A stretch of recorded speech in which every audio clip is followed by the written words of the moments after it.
all that is known by human beings is already known by God and governed by his providence.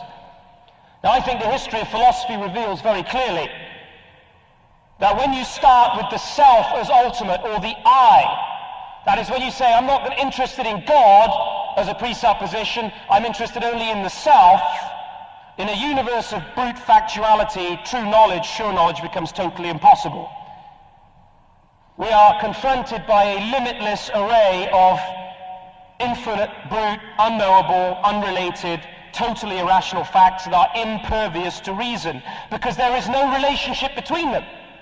They've been thrown out of the womb of chance. If I take a zero, an irrational brute fact thrown out of the womb of chance, and you add to it another billion or 10 billion zeros, what have you got? Zero.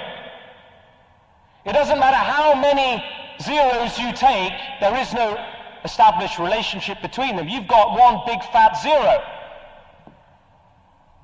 One might insist that we have being and will define our own essence. That's the essence of existentialism.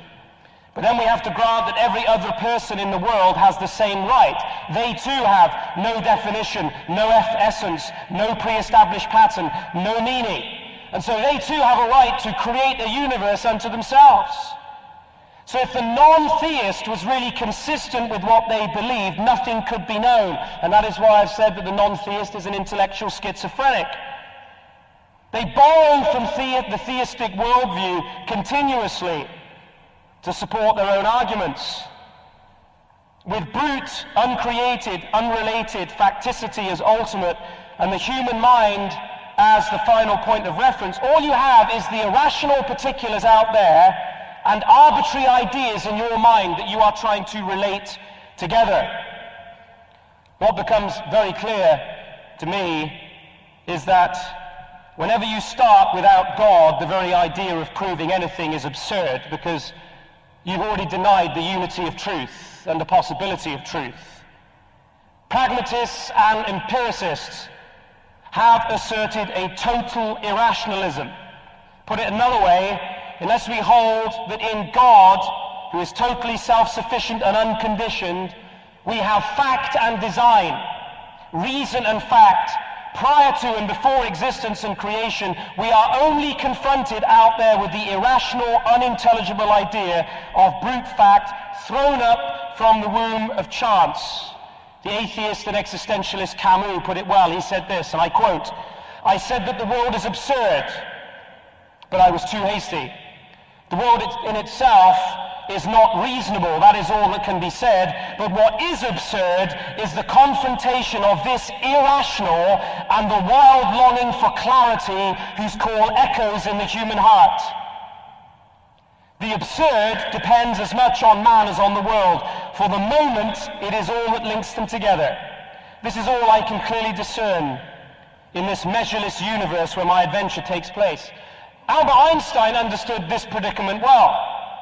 Having argued initially that knowledge must start and end with experience, and that propositions derived from logic are empty as regards reality, this is what he said. He said he was confronted with an enigma, and I quote, "How can it be that mathematics, being after all the product of human thought which is independent of experience, is so admirably appropriate to the objects of reality?"